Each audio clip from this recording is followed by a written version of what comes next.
Welcome to the B-Sides and Beers podcast.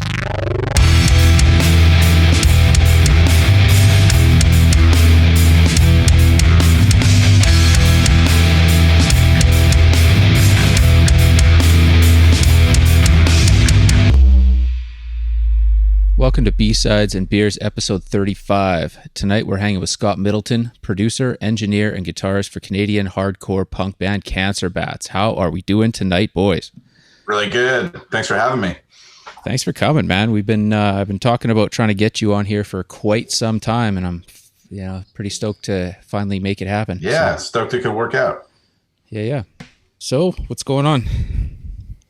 With me? Just in general, all of us here. Yeah. How was your day? How was your last 2 weeks? Today was a rare day off for me. I got to hang out with my wife and my son. We went to the playground. We went to some local farms and bought some nice fresh food. Nice. It's just a nice relaxing day, really. Nothing too crazy. And things are going great. I believe they call it a nice little Saturday, Scott. That's what they call it. It's true. A nice little Saturday. It's true. Might have had to go to Home Depot or Bed Bath & Beyond.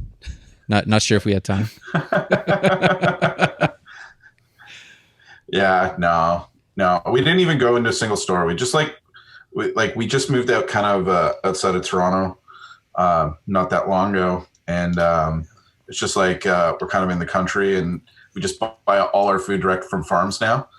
And beauty. Yeah, it's the best. Yeah. Sweet.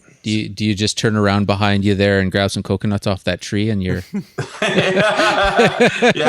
You got the beach my background that Sweet, nobody can see except us. But yeah, exactly. Yeah. That's how you just don't see my son's pile of stuffed animals behind me or something. Yeah, that's all right. We all have it. I feel you.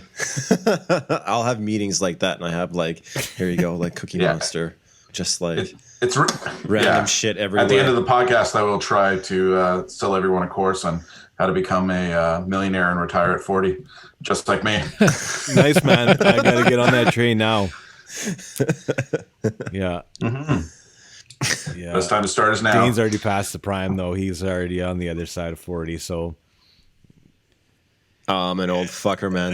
There's no hope for me. Nice. Yeah. I hit the big 4-0 this year in October. Yeah. Just a couple more weeks, really. Counting down. Beauty. Yeah. Dude, you know what? 40's great. 4.1. Yep. Yeah. Not so great. Well, what are we drinking tonight, boys? I don't know. You start. Oh, shit. Okay, well, I just finished off a Viewfield from Driftwood Brewery. It's a Saison. So, actually really good. I've been looking for this one for a while. It's quite strong. So, yeah. So, for tonight, I've got, sticking with Driftwood, I've got a White Bark wit beer, or Vit beer, however you want to say it, from Driftwood. This is a good one. This is a good summer beer. And I don't know what it's like over there, but it's muggy and hot as F. It's just smoky, man. It's smoky all day. That one's going to go down. It's just smoke. and today it was really? 35, 36 degrees, so it was you were in a fire. That's kind of what it felt like. Just on fire, smoke everywhere. Smells you smell like campfire when you come in the house. Wow. Yeah. Oh, yeah, man, that rough. Sucks. But I'm glad had enough of it. It hasn't rained here in 4 months. And it just gets hotter. Oh, no. You keep checking the news and it says, it might rain next couple of days. Yeah. It's no, it's or not. then It's it does that again. and it'll just do thunder and lightning and they just light more fires. Yeah. Start more fires. Yeah. Just making more wow. fires. Scott, you're in Ontario? Yeah. Yeah, no fires at the moment, but we have had a lot of rain recently. We're the opposite. Yeah. Fuck, man, that's great. Yeah. Send it over. My you know, like now that I'm a 40-year-old dad, I can talk about my lawn, and my lawn is enjoying that rain. Beauty. Right? That's the life, man. Once you get there, it's standing out in your backyard with a beer in one hand and your spray hose in the other hair, your lawn hose, and just hosing down the grass, hanging out, waving at the neighbors. Well, for sure. Yeah. Actually, it's kind of nice. Like, our neighbors aren't super close to us, so Cool. I don't really see them all that much, which is great. Yeah. It's always good to have neighbors that you just kind of don't see.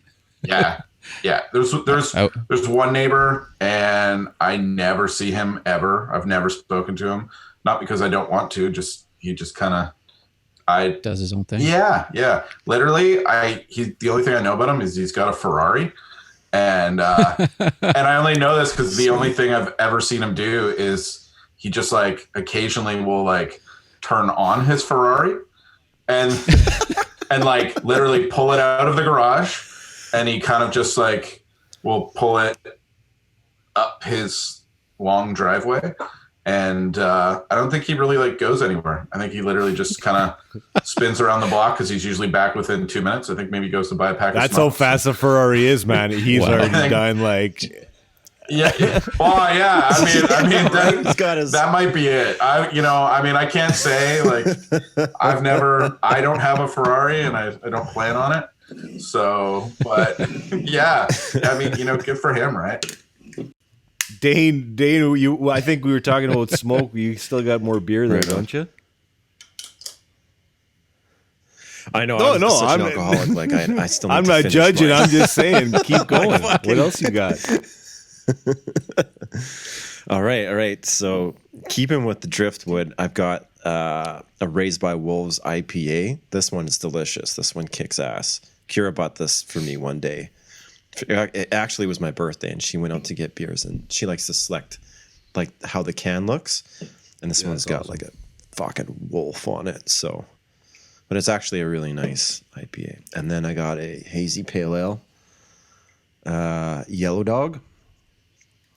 I'm really enjoying Yellow Dog these days. And then this one caught my eye, and it was a bit cheaper, but Arcade Glow Pale Ale, and this is Boombox Brewing Company out of Vancouver. So there you go.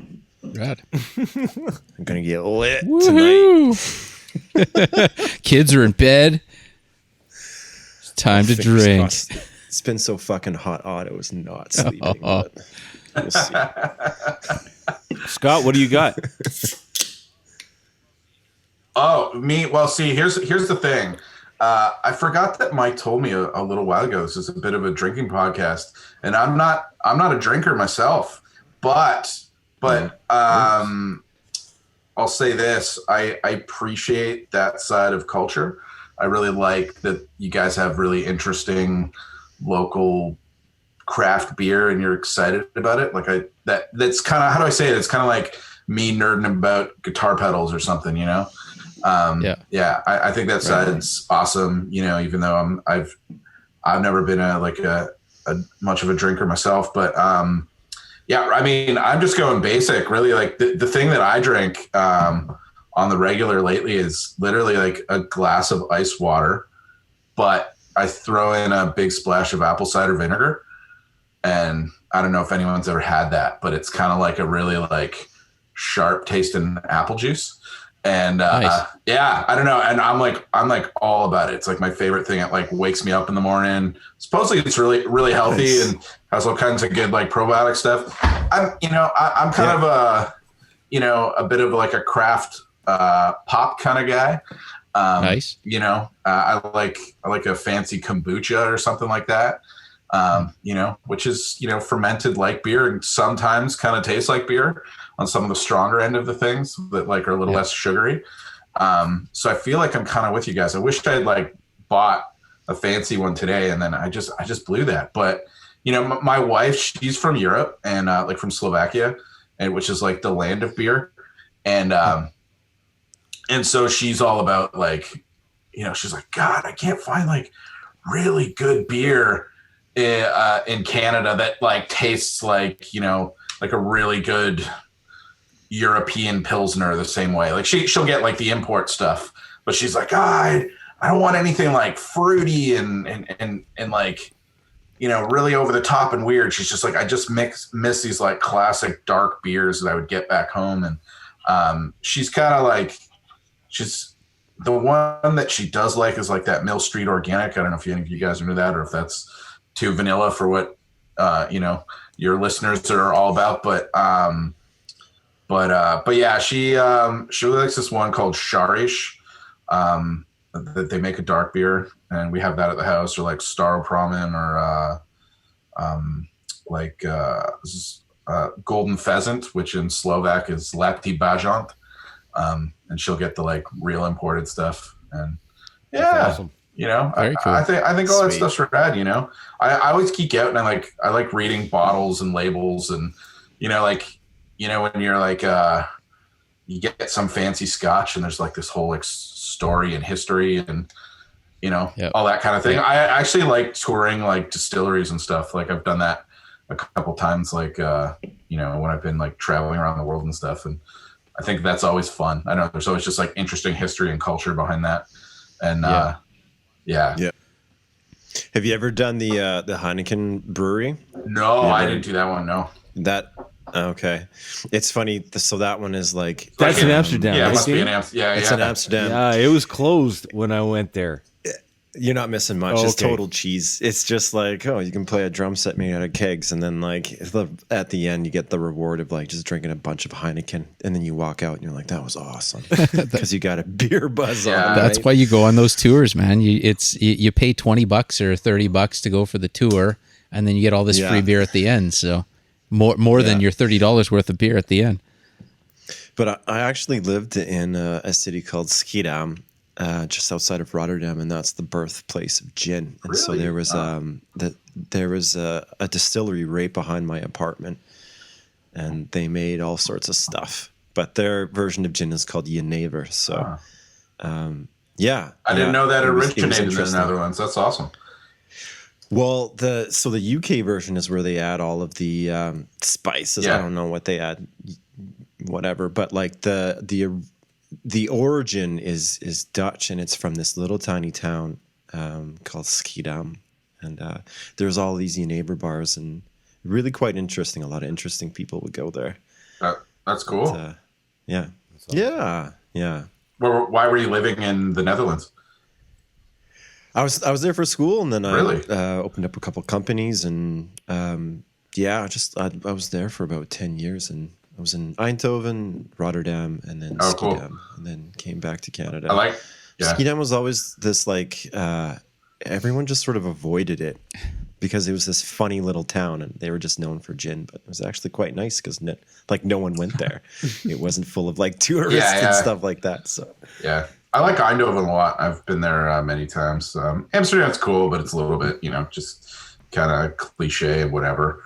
Very touristy and. Yeah, but I mean, Netherlands in general, I've always really enjoyed whenever I've gone there on tour.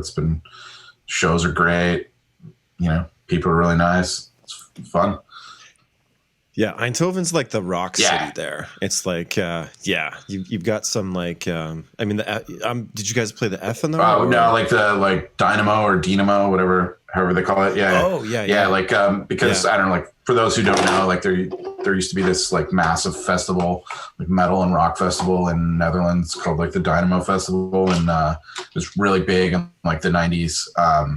And anyways, they own a venue, the festival, which doesn't happen anymore, but they own a venue in Eindhoven, which is like a really awesome venue, and has like a bunch of different size rooms in it. And I think we've played almost every room in that building, and at one point or another in like various size shows. It's cool. Actually, the cool thing for me, I was really excited because when I was a kid, there was like I took a trip to Ireland with my parents, and toured a lot of distilleries on that and breweries on that one. I actually went to Guinness and Jameson and stuff like that. Anyway, I ended up like whenever we go to some Irish town, the first thing I would do, because I was like 15, would be to like try and find like a record store or a guitar store or something. And in the first town we went to in Ireland, I found one, and I like, you know, my parents had given me like some sort of like, you know, trip money, and like I spent my money like immediately on like the first town, and I bought this like Dynamo Festival compilation, and I didn't even know what it was. I just like looked, and it was like this like Roadrunner Records comp with like wow, awesome. A bunch of cool bands, and I was like really stoked, and so I just bought it, and then would just like listen to this comp because it just had really rad stuff, and then later on realized that it was like a festival, and then I don't know, I was so like when we went and actually played that venue for the first time, I was like really excited. I was like, oh cool, it's like really full circle for me. Very cool. Yeah, that's right. Do we have more people to go through about who's drinking what now that we're done with my boring vinegar water? Yeah. Mike, go ahead. Okay. Well, I got 3 on the go right now. One was just the one that I haven't finished yet, but the first one is Okanagan Springs Terrace Mountain Season IPA.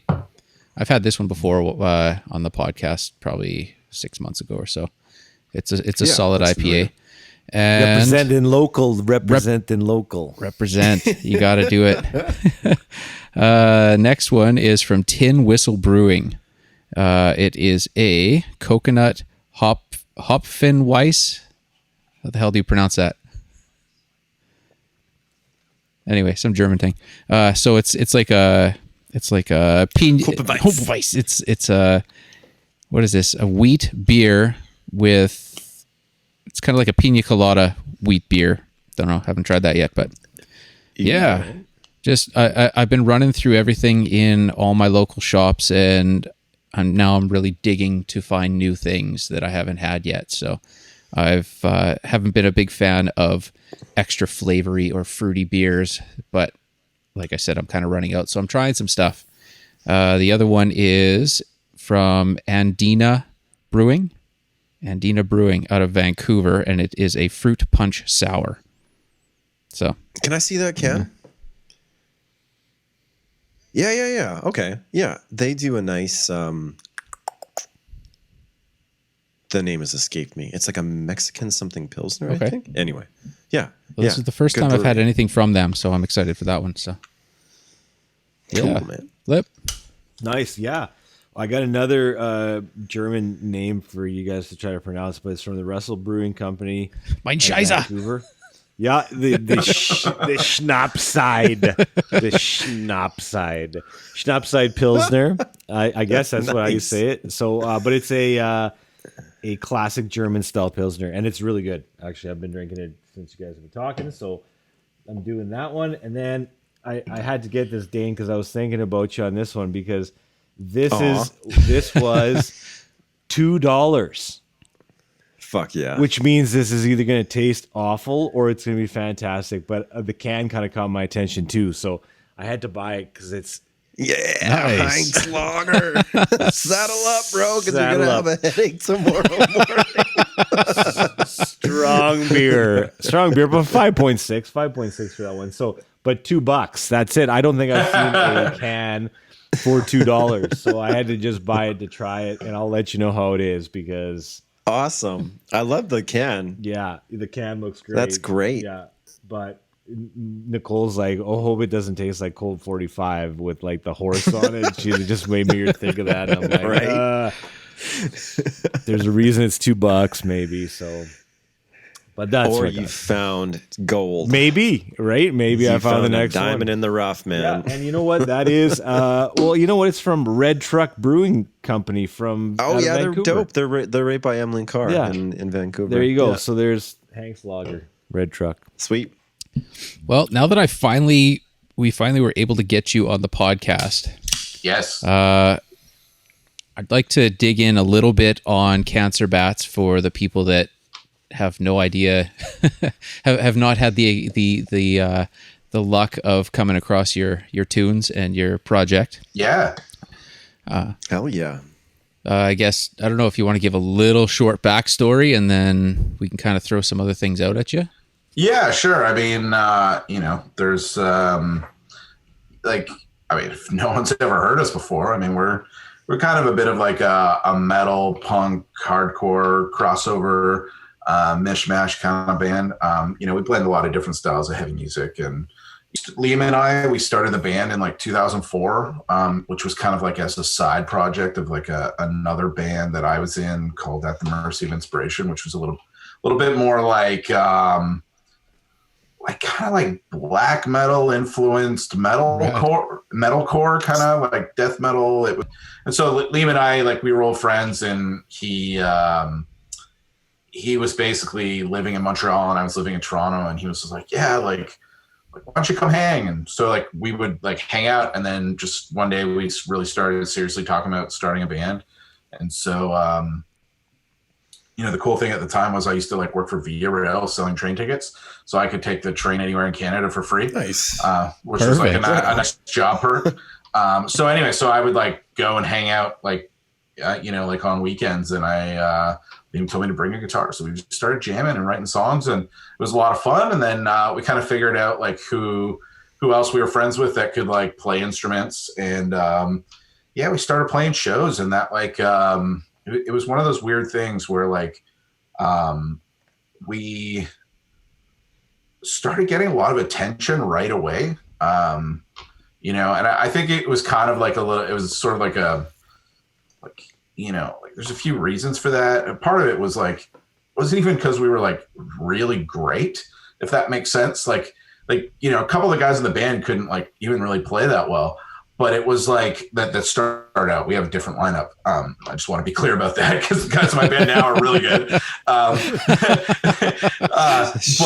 But yeah, like, again, we were all young, so that's not even a thing. But like, we just like had our buddies in the band. We're just like, yeah, let's just start a band. Again, I wasn't trying to take it serious because I had another band, and I just wanted to do something fun. But I think that's kind of the side of it, though, is like we were writing music from like a genuine place of honesty, and and not like overthinking it. We just wanted to like write stuff we were excited about, and I think that like excitement like transferred itself to like the live show. And like Liam's a great frontman, really charismatic, and like really kind of like was able to like put a smile on people's faces when we perform, and people had a good time. And it was just like something different, I was like purposely trying to play guitar weird and very different from my other band, and just find every way I could to make it more fun and more like of a challenge for me in a different way than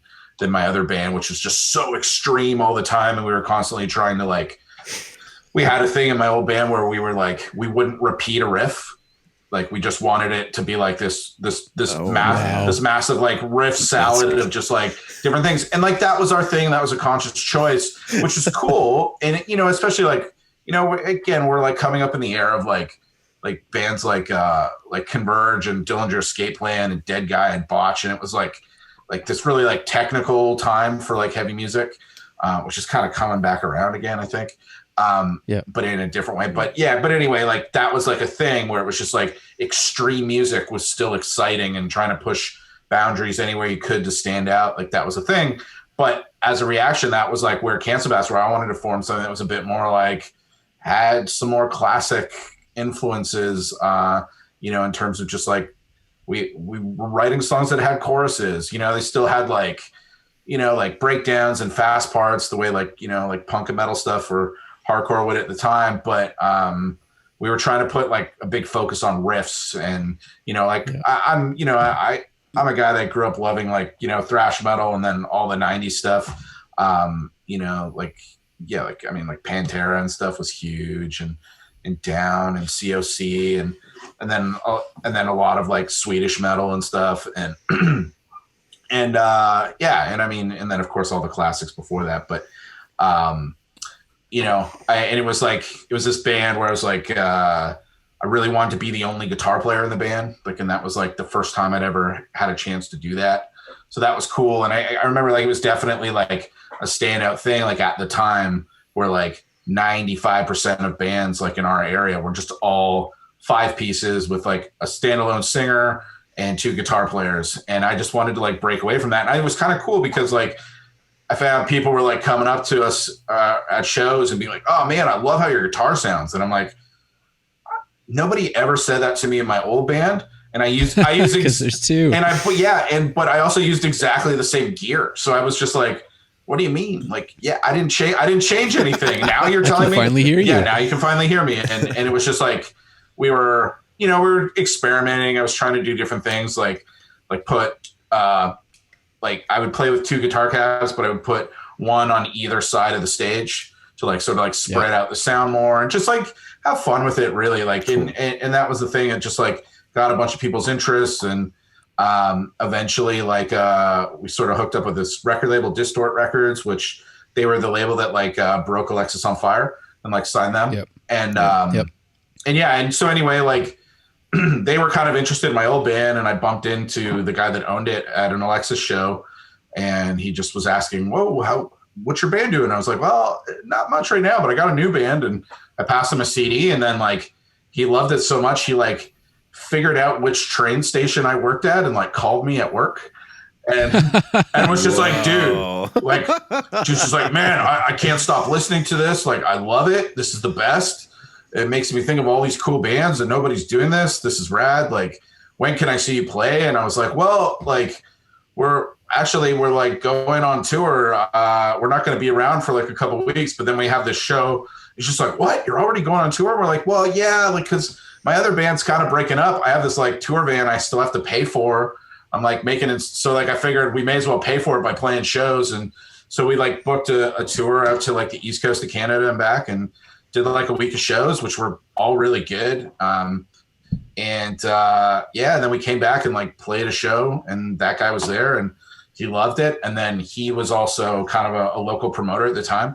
So he started getting us on shows that he was doing and sort of testing us how we would like do opening for other, bands that were like way bigger than us, like American bands and stuff like that.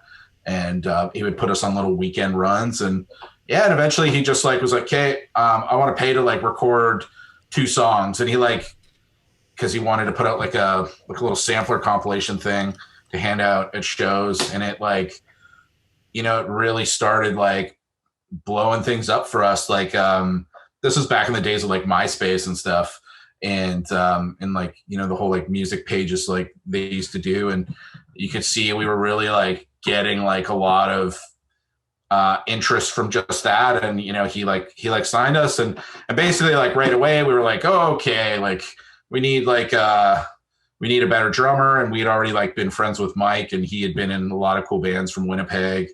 Like he used to play in this like pretty big like hardcore band called Figure 4 with the guy with the guys who were like in Comeback Kid and stuff. Very cool. But yeah, like wait, what? Really? Yeah. So yeah. It was like, wow. Yeah, man. It was like that. I was a big Comeback Kid fan back. Yeah. So like it was like Figure 4 was the band before Comeback Kid. That a few of them were in, and Mike was a drummer, and then he left to like do other stuff for a while. But and anyways, we had been friends with him, and he was kind of like, "Hey, like if you guys ever need like a real drummer, give me a call." And we were like, "We do. We're gonna give Mike the call." And then we loved Mike. He was awesome. And then and realized like these small dreams that we had, and we were able to turn it into the next 20 years of our life basically. And it's been an amazing ride. Like we've done, I don't know, like way more than I ever thought I would ever do with any band. Like it's really cool, and we're really lucky, and the people and that we've met along the way, and the awesome bands we've got to play with. Like man, I look back and I'm like, God, we toured with Danzig, man. Like I worshipped that band like as a kid. Like that was like my favorite band forever. Like like I wore out those records and had to re-buy them several times, and same thing with like we toured like North America with Guar, which was like crazy. And the coolest, like just watching Guar every single night for like a month and a half was like incredible. Like we learned so much, and it's just those things where you never think you're going to get to do stuff like this. Like we went to this award show in England, and we presented Black Sabbath with a Lifetime Achievement Award. Like, just like a weird thing, like, and kind of because for like a laugh, we started like doing a Black Sabbath cover band. That was awesome. The Bat Sabbath. Yeah. Bat Sabbath. Yeah. Like it was something that literally kind of like the band sort of like was like a spontaneous thing. Someone like rang us up and was just like, "Hey, I had a band like drop off this festival. You guys are playing. Do you know any cover songs? We need to fill a spot. Like we love you guys, and like you got it. You guys know some tunes." And we're like, let's do Sabbath and call it Bad Sabbath. This will be fun. Like, yep. And again, it was kind of sort of like an off the cuff remark that I made, and the promoter guy loved it, and we went with it. And it's like that turned into a whole thing itself because people just really liked it. And again, we kind of just sort of like kept saying yes to all these great opportunities, and it like did a lot of beneficial stuff for us. Right. So I got a question for you on that, because like you went to school for recording, producing back in the day, right? Yeah. And so it sounds like you're like a very like driven guy. You must be very specific about your sound and about how that's going to be translated through recordings. Like, were you ever concerned, like you're just like, yeah, man, you jump on opportunities and like make the best of it, but were you ever concerned about like maybe someone misinterpreting how you thought the band should sound, or like anything else that can happen as like, you jump on these opportunities? Yeah, well, I mean, like you bring up going in recording school, like that was something I was trying to do. Like the second I found out about like recording studios in general, like I remember being a teenager and like playing guitar and being like, oh yeah, I could have a career working at a studio. Cool. Like, yeah. And I remember going to like my guidance counselor and being like, how do I do this? And she was like, let me look into it. And then she came back and she was like, no, you're not going to do this. No, I don't remember. And then like, I remember when she like called my parents and was like, literally told them like, don't let Scott do this. Like he'll just be cleaning toilets and like making coffee, and this will be terrible. Like, oh my God, no. He should go to university for something else. And, which, was ridiculous. And unfortunately, like I believed that, and I talked myself out of it and like wasted a couple of years going to university for stuff I didn't care about. And basically like what happened was like, I was living in Toronto and stumbled upon a recording school that like opened up around the corner from my house, like when I was on my way to like adopt a cat with my roommate. It was just like this funny thing. And yeah, it was just, again, there's like quite a few things that have just like fallen into my lap, and I'm just like, I'm just going to try this. And that was one of them. And the real reason I did that was because with the bands that I'd been in before, since high school, every time I went to a studio, I had no idea what I was looking at, what was going on. I just like saw all these like crazy cool buttons and switches and knobs, and I wanted to turn and push them all. And, of course, every time I tried, the guy would smack my hand or yell at me or whatever. I wanted to go in and I wanted to be,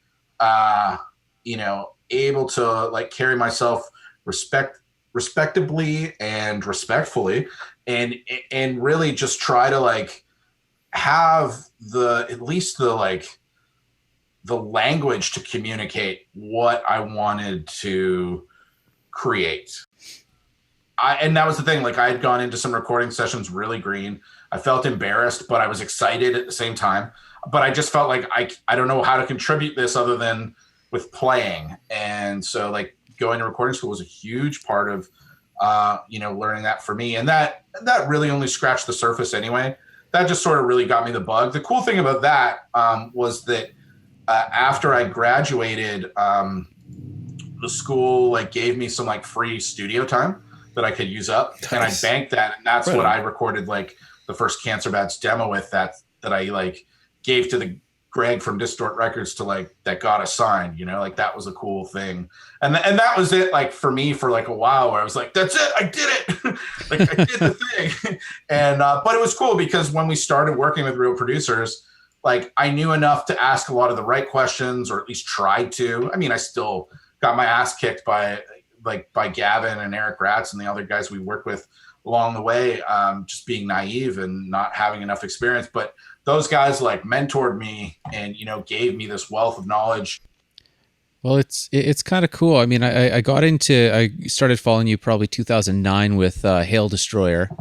And then, what was it? About a year later, you came out with your Sabotage cover, your Beastie Boys. Yeah. How did that come about? Because that is such a killer version of it. And it seemed like that was a huge launching point for you for even just gathering or, you know, getting new live followers. I mean, when you play Sabotage live and it's such a brilliant song, and then you kind of do take your own spin on it and blow people's minds from there.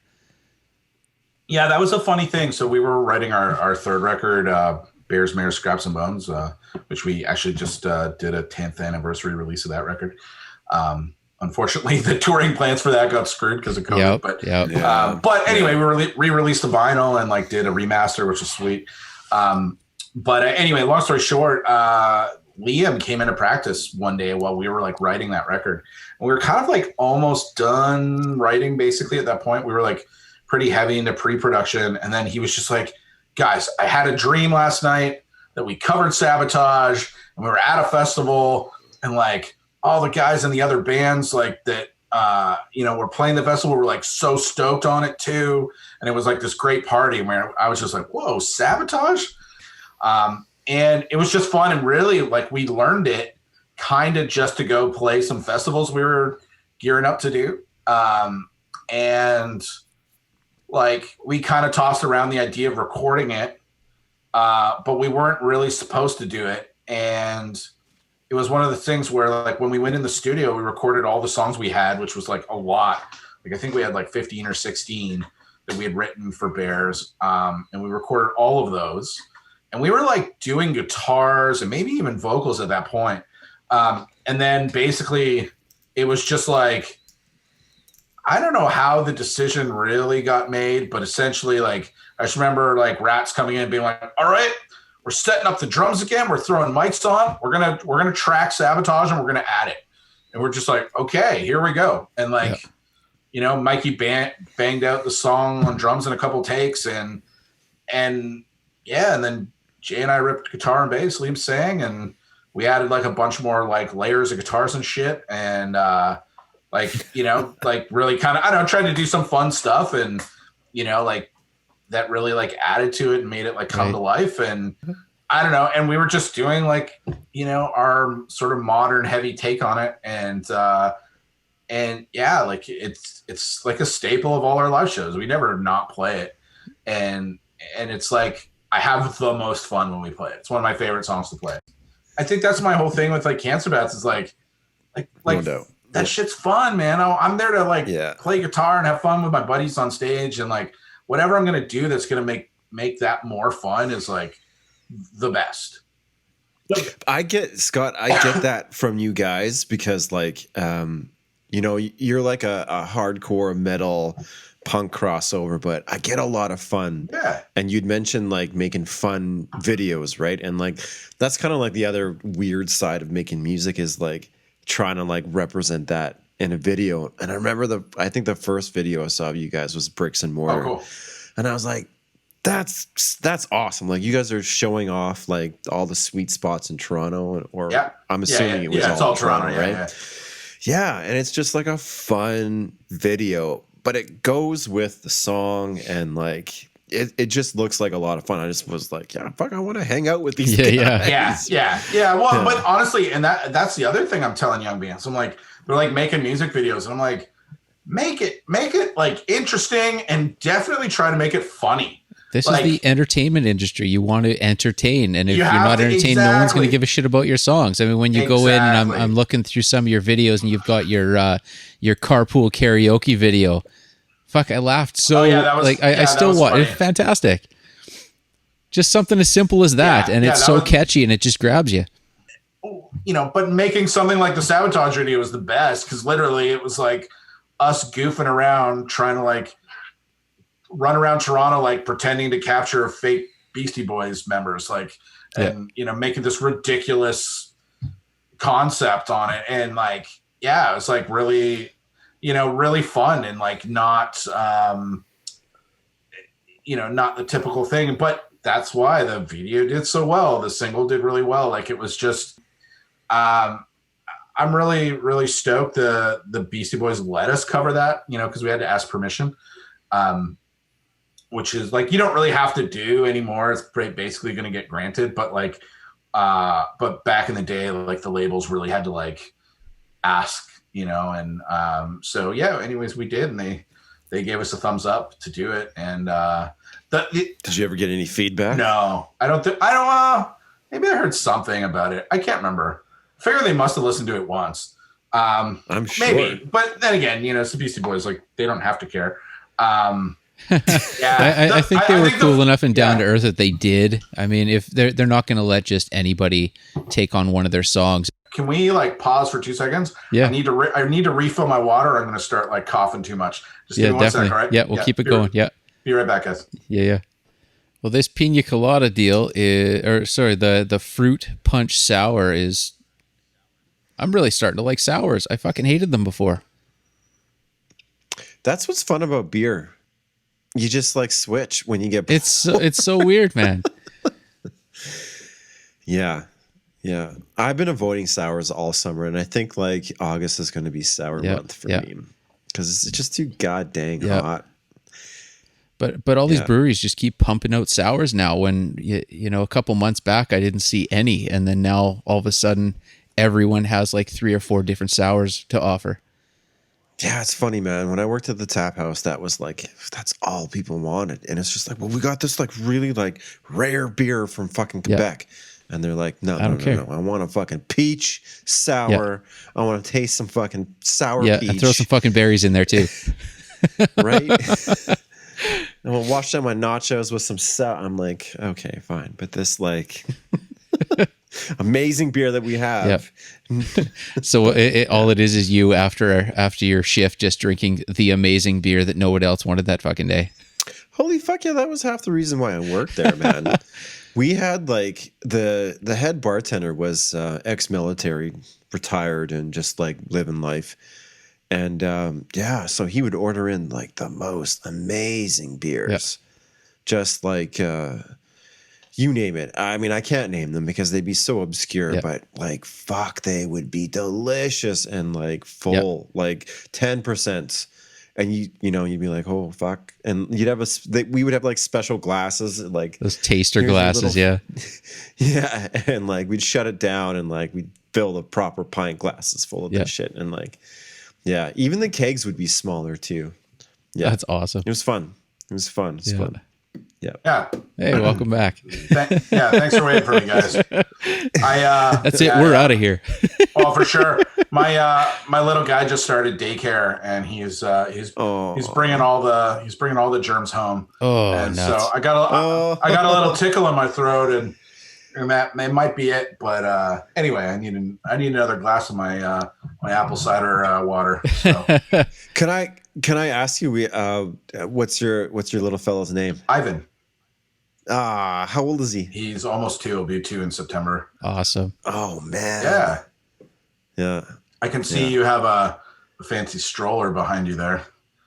You must have kids. Yep. Yeah. Otto, he's 11 months. He'll be a year, August 17th. It's flying, and I'm dude. just like, I can't believe he's gonna be a year old. That's amazing. Congrats, dude. Yeah. It's so awesome. It's unreal. Yeah. Well, my boys are 5 and 3 now, as of like last month and next week. So it's just fucking crazy, dude. Man, it flies by it. I got a 10-year-old next month. Yeah, man. Mike and 10. I got a 10-year-old next month. That is insane. Double digits, dude. Wow. 28th, I got a 10-year-old. So. Wow. Yeah. Does it get any easier? It changes. Yeah, I know it gets easier for sure, but then it just morphs into other problems. Yeah, I know. I'm just teasing. Yeah. Now he's gonna just straight up be like, "Screw you, old man." Oh yeah. I love the stories, Mike, that you have, and you introduce your girls to like the Beatles, and like you like obviously like you're an avid like vinyl fan, and like you give like your girls like this sort of like exploration of all this amazing music that you've curated over the years, and like some of the stories that you've like told us are just like amazing, and like I think you were saying how they were like really into the Beatles for like a period of time. Well, they still are. They love them, right? Like it's just allowing them to kind of take whatever they want. So like, I got the whole Discogs. I got the whole collection on Discogs. So then on the Discogs app, they just shake the phone. So when you shake the phone, it just mixes it up. So they're like, "Dad, can I shake the phone?" And I'm like, "Yeah, go for it." So they'll just shake the phone, and it'll be like, 50 Cent, "Get Rich or Die Trying." And I'm like, "No," I'm like, "You can't listen to that." So Not then, yet. Two more years. yeah. So then she'll like shake it again, and it'll be like, Rolling Stones, Sticky Fingers, and I'm like, I don't know. Yeah, you can do that one, right? So then, Yeah. yeah. So it's just like they just shake the phone, it just randomizes it, and they just pick these random things. But like usually, if it's like kid friendly, it's got to be a go.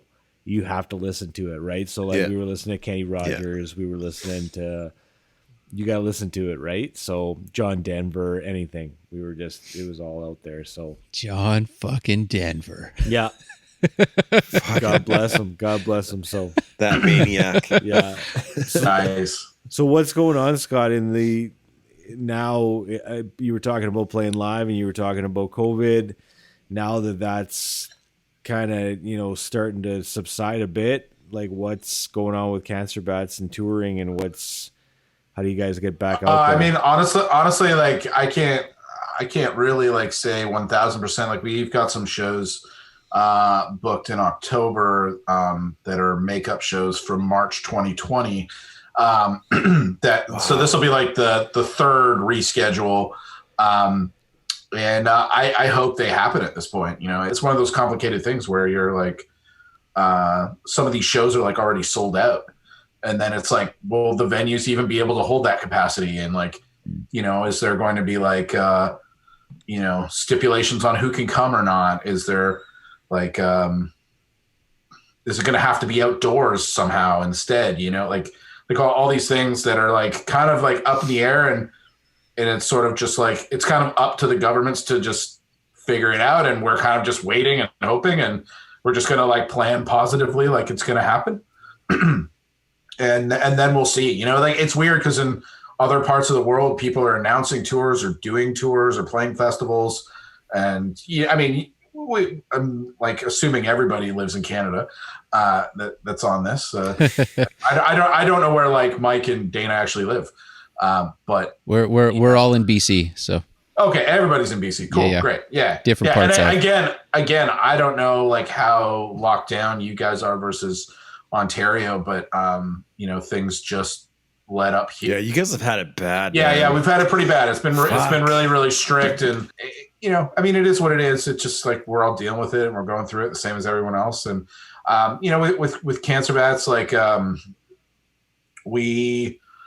think like the main thing we've always talked about is like we want it to be like a real Cancer Bats show when we perform again. Like it's going to be kind of weird if everybody's like forced to like sit really far apart, and it's got to be seated. And I just hope music can get back to doing what it used to do and improving people's lives, and being like a really positive impact. And I miss that. Like truthfully, Amen. It'll get there. Like, Amen. Yeah. I mean, it's like Dana's. I'm sure you've got a 1-year-old now. It's like you're a lot like me. Like my son was born September 2019, just before the pandemic, and because of being able to stay home, I didn't miss any of his, his life.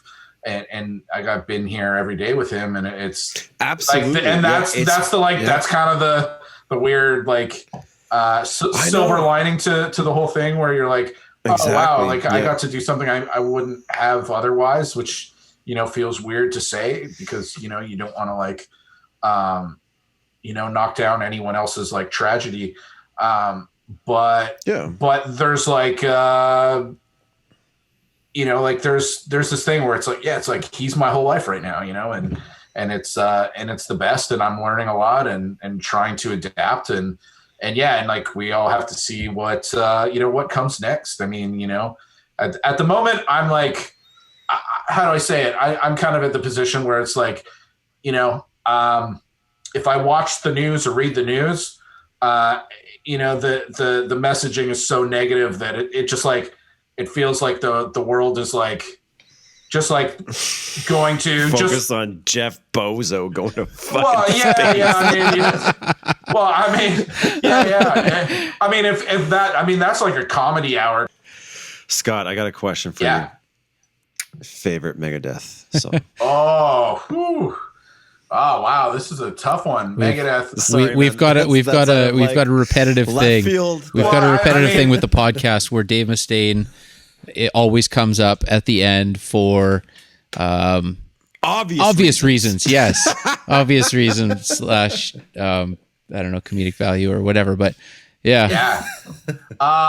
Okay. Well, I mean, I'm trying to think. Like, this could go a lot of different. Sorry, dude. I put you on the spot. Well, no, Sorry, I mean, man. see, like Megadeth's one, like a really important band. I should have faxed you this question. No, they're like a really important band in my life. Like they were my favorite band for years as a kid. I've always really loved Poison Was the Cure. Yeah, off Rust in Peace. That's cool. Like one. I'm trying to think of like a good one that's like a little. Actually, I'll say this. My other kind of like classic all-time favorite is like Angry Again, which is like from the Last Action Hero soundtrack. Yeah, love that soundtrack. So God. Good. Yeah, wow. Yeah. That's like classically, like I think some Big Gun and some What the Hell Have I and yeah. Like literally so many humongous songs on such a ridiculous movie. Yeah. They had like it had like the best soundtrack. Yeah, like literally one of the worst one of bad. the best Alice in Chains songs, one of the best AC/DC songs. Yeah. Like straight up that's a huge heavy hitter record. Yeah. And yeah, Angry Again. It's like it's so sick, and it's like it's better than half of Countdown to Extinction, I think. Even like I just love it. I used to also really love, like, I don't know if you know the other one. Like I like weird songs. Like 99 Ways to Die. That's a great tune. Yeah. Yeah.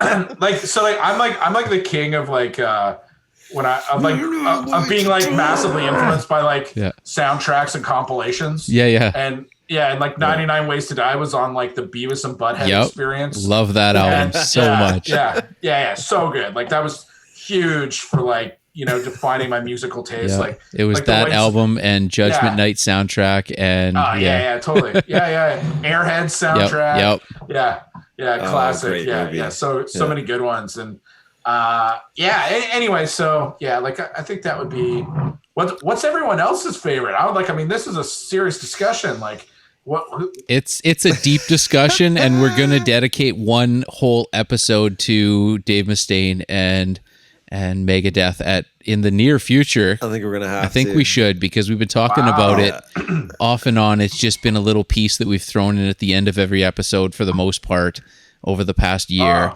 So we're gonna have to do a proper deep dive into it. Yeah. Oh man, I can't. I think so. Oh, I'm stoked. There's a band I'm producing right now who is like literally like the young Megadeth. and they're like awesome. They're like legitimately good too. It's crazy. Awesome. Yeah, they have like probably like one of the best lead guitarists I've heard in my life, and I'm so like what's their name? Well, that's the tricky thing, is they're sort of like, originally the band was called Pipe Dream, and while I don't think that's a very good name, the name also happened to be taken. Yep. And so I'm encouraging the band. How about Pipe Death? Oh yes, yeah. Back to Mustaine for a second though.